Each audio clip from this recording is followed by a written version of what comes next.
อยากเข้ามาวงการเทรดแต่บ่ฮู้ว่าต้องเริ่มบ่อนใด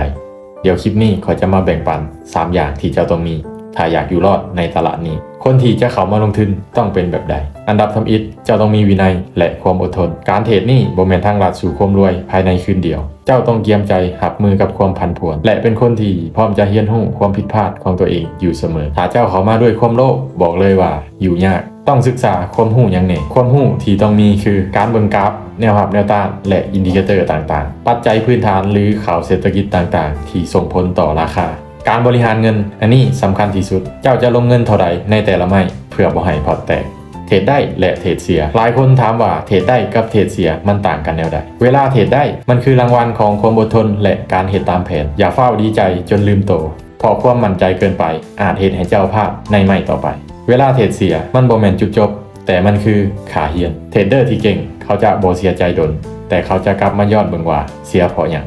แล้วแก้ไขมันอย่าเทรดเพื่อแก้แค้นตลาดเด็ดขาดวงการนี้มีพื้นที่ให้สำหรับคนที่ตั้งใจแท้ๆใครที่อยากให้ค่อยสอนเบิ่งกราฟเบื้องต้นพิมพ์คำว่าสนใจได้เลยเดี๋ยวเฮามาเรียนรู้นำกัน